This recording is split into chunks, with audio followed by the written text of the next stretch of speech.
तो दोस्तों आज हम कुछ बेसिक केमिस्ट्री के बारे में पढ़ेंगे जो कि आप लोगों के लिए बहुत काम आता है, फ्यूचर में भी काम आएगा, केमिस्ट्री रिलेटेड टॉपिक जो भी होगा।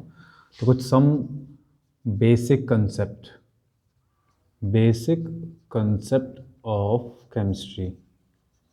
आज हम लोग इस टॉपिक को थोड़ा बहुत पार्ट पढ़ेंगे, जैसे कुछ स्टार्टअप हो जाए उसका, ठीक है।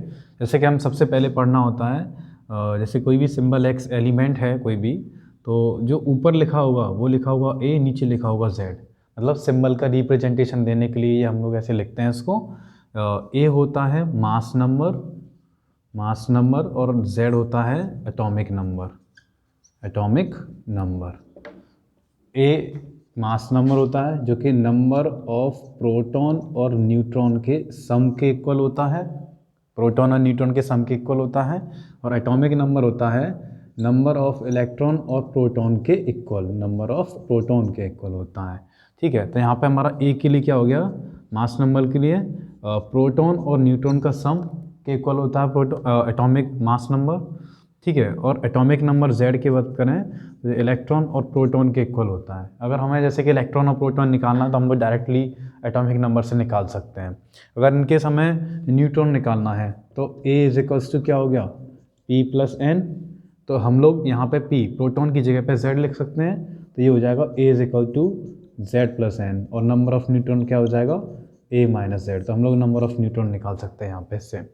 जैसे कि मान के चलो, जैसे कोई भी इस पर एक एग्जाम्पल लें इसे अगर समझने के लिए, अगर कोई एग्जाम्पल लेना है हमें, तो जैसे कोई भी एग्जाम्पल ले लेते हैं एक छोटा सा। तो हमने एक एग्जाम्पल लिया HCl, लाइक ओनली हाइड्रोजन ले लेते हैं पहले। जैसे कि हाइड्रोजन ले लिया, फर्स्ट एग्जाम्पल हाइड्रोजन लिया, तो इसका एटॉमिक नंबर और मास नंबर 1 होता है। अगर हमें किसी ने इलेक्ट्रॉन प्रोटॉन और न्यूट्रॉन पूछा तो हम कैसे निकालेंगे, तो इसका Z कितना है 1, ये Z के बराबर है, ये A है, A कितना है 1। तो Z बराबर इलेक्ट्रॉन बराबर प्रोटॉन होता है जो कि 1 दे रखा है, तो इलेक्ट्रॉन प्रोटॉन 1 हो गया है इसका। और हमें अगर A बताना है तो A बराबर क्या होता है Z प्लस न्यूट्रॉन। तो A कितना है 1 और Z है 1 प्लस न्यूट्रॉन हमारा 0 आ जाएगा। मतलब यहाँ पे इलेक्ट्रॉन प्रोटॉन न्यूट्रॉन हम लोग इससे निकाल सकते हैं। इन केस हमें दूसरा एग्जाम्पल लें इसको समझने के लिए, जैसे हमने लिया लिथियम Li से रिप्रेजेंट करते हैं उसको। इसका एटॉमिक नंबर होता है 3 और मास नंबर होता है 7। इसमें अगर इलेक्ट्रॉन प्रोटॉन पता करने हैं पहले, इलेक्ट्रॉन प्रोटॉन न्यूट्रॉन, तो Z कितना है 3, तो इसमें इलेक्ट्रॉन कितने आ जाएंगे 3 और प्रोटॉन भी हमारे पास इस पर 3 आ जाएगा। अगर इनकेस हम लोग बात करें मास नंबर की, तो मास नंबर दे रखा है इसका 7 और मास नंबर से हमें पता कर सकते हैं इसमें कि न्यूट्रॉन कितना होगा। तो न्यूट्रॉन आएगा A माइनस जेड, तो A दे रखा है 7, Z दे रखा है 3, तो ये आ जाएगा न्यूट्रॉन 4, ठीक है। तो इसमें हम लोग इलेक्ट्रॉन प्रोटॉन न्यूट्रॉन निकाल सकते हैं। इनकेस ज़रूरी नहीं है इन्हीं केसेस में निकाल पाएँ, इसके अलावा हमारे पास और भी बहुत सारे एग्जाम्पल्स हैं, उनमें भी कैलकुलेट कर सकते हैं। जैसे कि अगर हम लोग एग्जाम्पल में ले लेते हैं, जैसे कि आर्गन ले लिया, आर्गन होता है 1840, उसका एटॉमिक नंबर 18 होता है Z और मास नंबर इसका होता है 40। अगर इलेक्ट्रॉन प्रोटॉन न्यूट्रॉन पता करने तो इलेक्ट्रॉन बराबर प्रोटॉन 18 होता है और न्यूट्रॉन क्या हो जाएगा A माइनस जेड। A दे रखा है 40 और Z दे रखा है 18। तो ये हमारे पास आंसर आ जाएगा कितना 22, ठीक है। ये 40 माइनस 18 हो जाएगा 22। उसके बाद जैसे कि हम लोग इसके ज़रूरी नहीं है इसका निकालें, ये तो सिंगल एलिमेंट का हो गया। जैसे हमें कोई अगर बोलता आयन दे दिया उसके लिए एग्जांपल में, जैसे कि ले दिया लिथियम प्लस 1, ठीक है, तो Li प्लस 1 है, तो इसके लिए भी एटॉमिक नंबर मास नंबर तो बदलेगा नहीं, ठीक है, बट एटॉमिक नंबर दे रखा है। अब प्लस और माइनस कब आता है एटम के पास, जब वहाँ से हम लोग इलेक्ट्रॉन निकाल दें या इलेक्ट्रॉन ले लें, ठीक है। अगर किसी भी एटम से हम लोग अगर इलेक्ट्रॉन उसको निकाल लिया, जैसे A एटम है, इससे हम लोगों ने एक इलेक्ट्रॉन निकाला तो उस पर एक पॉजिटिव चार्ज आ जाएगा। एक इलेक्ट्रॉन निकालते तो एक पॉजिटिव चार्ज आता है। अगर इनकेस हम बात करें, अगर A को एक इलेक्ट्रॉन दे दिया तो एक इलेक्ट्रॉन दे दिया तो इस पर A नेगेटिव चार्ज आ जाएगा। इसका मतलब ये है कि यहाँ पे एक इलेक्ट्रॉन इससे निकाला गया है, तो इसमें एक्चुअल में इलेक्ट्रॉन कितने होंगे 2 हो जाएंगे, 3 माइनस 1, और प्रोटॉन कितने हो जाएंगे जो Z है 3, और न्यूट्रॉन कितने हो जाएंगे A माइनस जेड। A कितना दे रखा है 7 माइनस 3 4 आ जाएगा। तो इलेक्ट्रॉन 2 है, प्रोटॉन 3 है और न्यूट्रॉन इसमें 4 है। इनके दूसरा एग्जाम्पल लेते हैं समझने के लिए, जैसे एग्जाम्पल है Mg+2। तो मैंने बताया यहाँ पे अगर इलेक्ट्रॉन निकालेंगे तभी पॉजिटिव चार्ज आएगा, तो यहाँ पे हम लोग 2 इलेक्ट्रॉन निकालेंगे तो 2 पॉजिटिव चार्ज आ जाएगा। अगर इसका एटॉमिक नंबर देखें तो 12 होता है और मास नंबर 24 होता है। अगर एटॉमिक नंबर के अनुसार देखें तो इसमें Z हो गया 12 और A हो गया इसमें 24। तो इलेक्ट्रॉन 2 निकाल दिया तो कितना बचेगा इलेक्ट्रॉन हमारे पास, 12 - 2 तो 10 इलेक्ट्रॉन बचेंगे इसमें। और प्रोटॉन की बात करें तो डायरेक्टली जितने हैं उतना एटॉमिक नंबर के बराबर हो जाएगा और न्यूट्रॉन हो जाएगा A - Z 24 - 12। तो ये आ जाएगा हमारे पास 12 आंसर आ जाएगा इसका। ठीक है, तो ये तो हमारा इन केस मतलब ये सारे केसेस हो गए, जैसे कि इलेक्ट्रॉन कैसे निकालना है, प्रोटॉन कैसे निकालना है, न्यूट्रॉन कैसे निकालना है।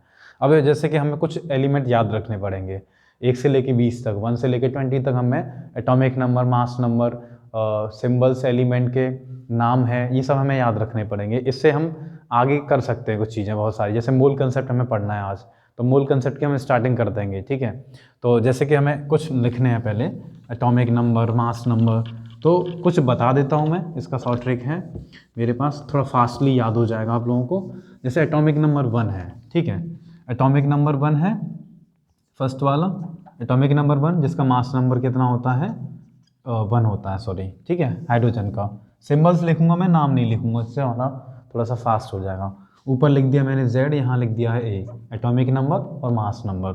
A को बोलते हैं मास नंबर और Z को क्या बोलते हैं सॉरी, एटॉमिक नंबर।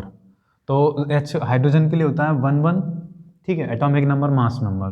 दूसरा होता है हीलियम, सेकंड, और थर्ड होता है लिथियम, फोर्थ होता है बेरिलियम। तो हीलियम का होता है 24 और लिथियम के लिए होता है 37, बेरिलियम के लिए होता है 49। ठीक है, 5th, 6th, 7th और 8th। 5th वाले पे आता है boron, then carbon, nitrogen, then oxygen. Boron के लिए होता है एटॉमिक नंबर 5, कार्बन के लिए 6, नाइट्रोजन के लिए 7 और ऑक्सीजन के लिए 8। ठीक है, बोरॉन के लिए जो मास नंबर होता है वो होता है 11, मतलब एक डबल से एक ज़्यादा होगा या डबल के होगा, इससे ज़्यादा कोई चेंज नहीं आएगा, बस 1-2 को छोड़ के। ठीक है, यहाँ पे 6 है 12 हो जाएगा, 7 है 14 हो जाएगा, यहाँ 8 है, यहाँ कितना हो जाएगा 16 हो जाएगा। जैसे इनकेस हमें आगे बात करना है तो ये ऑक्सीजन तक हो गया। अब ऑक्सीजन के आगे देखना है तो आ गया 9th नंबर फ्लोरीन। फ्लोरीन का होता है Z और A, Z होता है फ्लोरीन के लिए 9 और ये हो जाएगा हमारे पास 18। 10th वाला है नियॉन, नियॉन के लिए होता है 10 और 20। 11th है सोडियम, जिसको बोलते हैं Na, सोडियम का रिप्रेजेंटेशन या इसका सिंबल जो होता है वो होता है Na। ठीक है, इसको याद रखना है क्योंकि नाम से मैच नहीं करेगा। सोडियम में S पहला आता है तो इसका मतलब जरूरी नहीं है इसमें S होगा, क्योंकि S के लिए नाम होता है सल्फर। ठीक है, तो यहाँ पे Na हो गया, Na के लिए होता है 11, 23। ठीक है, और इवन वाले तरीके से याद रखना है यहाँ पे। तो 11, 23 हो गया तो 12, 24। अब नेक्स्ट वाला फिर से और आ जाएगा एल्यूमिनियम, जिसका हो जाएगा 13, 27, डबल से एक ज़्यादा, यहाँ पे डबल से एक ज़्यादा जैसे कि इसमें डबल से एक ज़्यादा है, एक इसमें है। जैसे नेक्स्ट देखें तो उसमें नहीं मिलेगा, सिलिकॉन है तो 14, 28 हो जाएगा। 15 फॉस्फोरस है, इसका होता है जिसमें भी डबल से एक ज़्यादा होगा, तो 15 हो गया तो 31 हो जाएगा, 15 दूनी 30 और 1 31। ठीक है, अब 16 की बात करें सल्फ़र, सल्फ़र का होता है 16, 32। अगर 17 क्लोरीन की बात करें हम लोग, तो क्लोरीन का ध्यान रखिएगा, याद रखना है 17 होता है और 35.5 होता है। अगर 18 का देखना है तो 18 हो गया आर्गन, आर्गन का होता है 1840। ये थोड़े से याद रखने हैं क्योंकि थोड़े से इंपॉर्टेंट भी ज़्यादा हैं और इनमें बहुत ज़्यादा वेरिएशन भी आता है। वेरिएशन थोड़ा ज़्यादा होने की वजह से इसको इंपॉर्टेंट भी है। ठीक है, और 19 वाला है हमारे पास पोटेशियम, के से रिप्रेजेंट करते हैं पोटेशियम को। ठीक है, के पोटेशियम है, इसका हो गया 1939। ठीक है, और लास्ट है हमारे पास 20 Ca कैल्शियम, इसका होता है 2040। ये हमारे पास कुछ एलिमेंट हो गए जो बहुत इंपॉर्टेंट हैं और आगे भी बहुत काम आएंगे। जैसे कि हम लोग मोल कंसेप्ट स्टार्ट करने वाले हैं, तो ये कुछ हैं आपको याद रखने हैं। जैसे कि इसमें सबसे ज़्यादा इंपॉर्टेंट, जैसे जहाँ पे वेरिएशन डबल से एक ज़्यादा है, इसमें भी डबल से एक ज़्यादा है, इसमें भी। नेक्स्ट देखें, इसमें 11 पे मिलेगा, यहाँ फिर 13 पे मिलेगा, और में दिख रहा होगा आप लोगों को 15 पे आएगा, फिर देन 17 पे काफ़ी गैप आ गया। ठीक है, फिर उसके बाद इसमें भी वेरिएशन आ रहा है, थोड़ा सा अलग ही है, इसमें एकदम डबल से काफ़ी ज़्यादा हो गया, ये 36 होना चाहिए, 40 आ रहा है। ठीक है, जैसे कि इन केस इसकी बात करें तो यहाँ पे भी कुछ वेरिएशन आ रहा है मैक्सिमम केसेस में ऑड वालों में ज़्यादा वेरिएशन है, यहाँ पे है, यहाँ पे, यहाँ पे, यहाँ पे, यहाँ पे, यहाँ पे भी सॉरी। जैसे कि हम लोगों ने अब एटॉमिक नंबर मास नंबर तो देख लिया है, अब हम लोगों को देखना है कि मास नंबर, जैसे कि हम लोग एटॉमिक नंबर मास नंबर पता है। अब हमें ऐसे कोई भी मॉलिक्यूलर वेट निकालना है तो हमें मोलर मास कैसे निकालना होता है उसके बारे में हम लोग जानेंगे। तो मोलर मास को हम लोग कैसे कैलकुलेट करें उसको बहुत आसान तरीका जानना है हमें, तो क्योंकि हमारे पास बहुत सारे एग्जाम्पल हैं। तो पहला एग्जाम्पल ले रहा हूँ मैं, सबसे ईजी मैंने लिया है O2। ठीक है, जैसे ऑक्सीजन का एटॉमिक नंबर होता है हमारे पास, हमें पता है ऑक्सीजन का एटॉमिक नंबर कितना होता है 8 और मास नंबर होता है 16। तो इसका रिप्रेजेंटेशन लिख लो पहले 8 16। इसका हमें क्या निकालना है मॉलिक्यूलर वेट, तो हमें टॉपिक डाल लेते हैं मॉलिक्यूलर वेट या मोलर मास। हमें इसके बारे में अगर देखना है तो O2 दे रखा है, ऑक्सीजन की बात कर रहे हैं तो इसमें ये हमारे पास रिप्रेजेंटेशन है। इसमें मास नंबर कितना दे रखा है 16। दो एटम है इसमें, क्योंकि एक मॉलिक्यूल दिया है, ये ऑक्सीजन का मॉलिक्यूल है, इसमें 2 एटम है, तो मास कैसे निकालेंगे 2 इंटू एक हुआ है सिंगल, तो 2 इंटू कितना है 16, इसका हो जाएगा 32। बट अगर हम लोग मॉलिक्यूलर वेट निकालते हैं किसी का तो उसमें पीछे उसकी यूनिट जरूर लिखते हैं, तो इसकी यूनिट होगी ग्राम पर मोल, ग्राम पर मोल, या फिर और AMU भी लिख सकते हैं वहाँ पे हम लोग। ठीक है, AMU भी लिख सकते हैं या फिर हम लोग उस पर U भी लिख सकते हैं।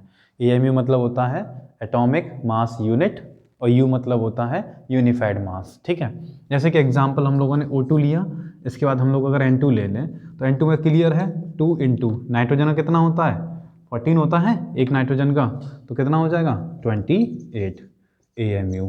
ठीक है, जैसे कि एग्जांपल लें हम लोग तीसरा, मैं अब एक और थोड़ा सा बढ़ा रहा हूँ इसमें, एटम बढ़ा रहा हूँ। जैसे कि एग्जांपल ले लिया मैंने CO2। ठीक है, तो मैं दो एटम आ रहे हैं, दोनों डिफरेंट हैं, एक कार्बन एक ऑक्सीजन।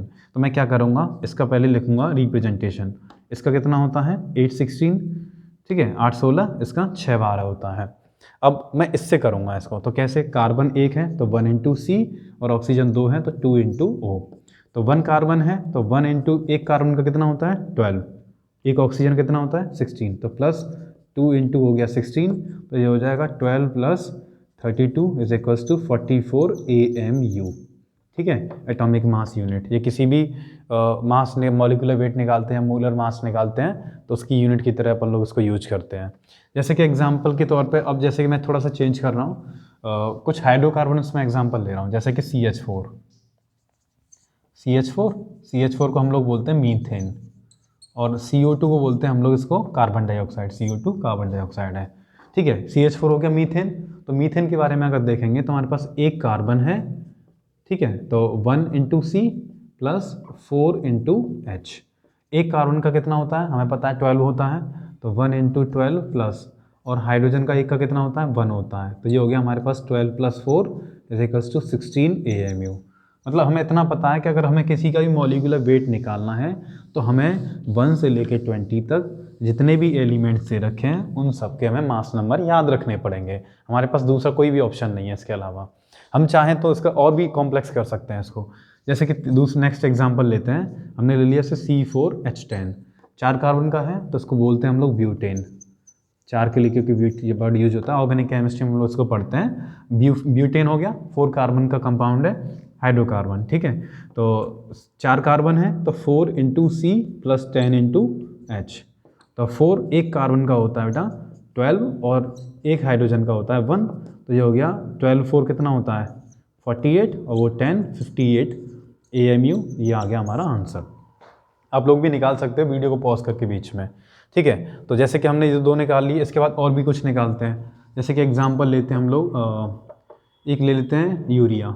ठीक है, यूरिया का फॉर्मूला होता है CONH2 का होल ट्वाइस, इसको निकालना है। अब हमारे पास थोड़ा सा कॉम्प्लेक्स हो गया, वैसे तो आपको याद रखना है इसका 60 आएगा, मुझे याद है पहले से ही 60 ग्राम पर मोल या 60 AMU, 60 आएगा इसका आंसर। कैसे निकालना है हम डायरेक्ट निकालेंगे। तो देखो, एक कार्बन है 12 हो गया, एक ऑक्सीजन 16 हो गया, अब नाइट्रोजन तो 2 हो गया ना, तो 2 इंटू 14 प्लस यहाँ पे कितने 2 हाइड्रोजन अंदर हैं 2 बाहर, डबल 4 हो गया, तो 4 इंटू 1। अब इसको ऐड करेंगे तो 12 प्लस 16 प्लस 14 इंटू 2 कितना होता है 28 प्लस 4, तो 16 और 4 कितना हो गया 20 और ये कितना हो गया 40, तो ये हमारे पास आंसर आ गया 60 AMU। ठीक है, यूरिया का मॉलिक्यूलर वेट आ गया। जैसे कि यूरिया के अलावा हम लोग किसी और कंपाउंड का निकालते हैं, थोड़ा सा इससे और बढ़ा लेते हैं। जैसे इससे बड़ा और क्या लेंगे हम लोग, ग्लूकोज ले लेते हैं, ग्लूकोज, ठीक है।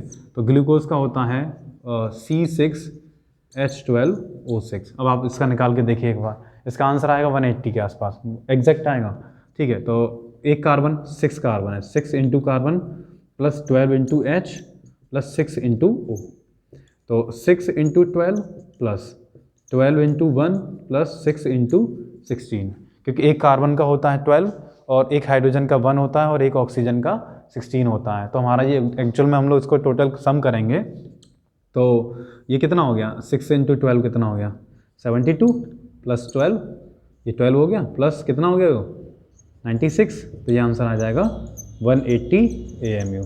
तो ये हमारे सारे आंसर्स आ गए मॉलिक्यूलर वेट के। एक और क्वेश्चन निकाल लेते हैं, इंपॉर्टेंट है, क्योंकि होता क्या है कि जब मोल निकलवाते हैं तो वहाँ पे बहुत सारे क्वेश्चंस मॉलिक्यूलर वेट पहले निकालना पड़ता है, बहुत सारे क्वेश्चनों में मॉलिक्यूलर वेट निकालना पड़ता है। उससे बेटर है पहले आप उसको समझ लो, उसके बाद देन मोल में आगे बढ़ेंगे, ठीक है। तो ग्लूकोज हो गया, उसके बाद हम लोग ऐसा करते हैं कि एग्जाम्पल और लेते हैं, जैसे ले लिया हमने CH3COOH। अगर हमें इसका मॉलिक्यूलर वेट निकालना है, CH3COOH है, CH3COOH, इसका अगर निकालना है तो एक कार्बन 12, 3 हाइड्रोजन 3, एक कार्बन 12, एक ऑक्सीजन, एक ये ऑक्सीजन, 2 ऑक्सीजन है, तो 16 प्लस 16 प्लस 1, ठीक है।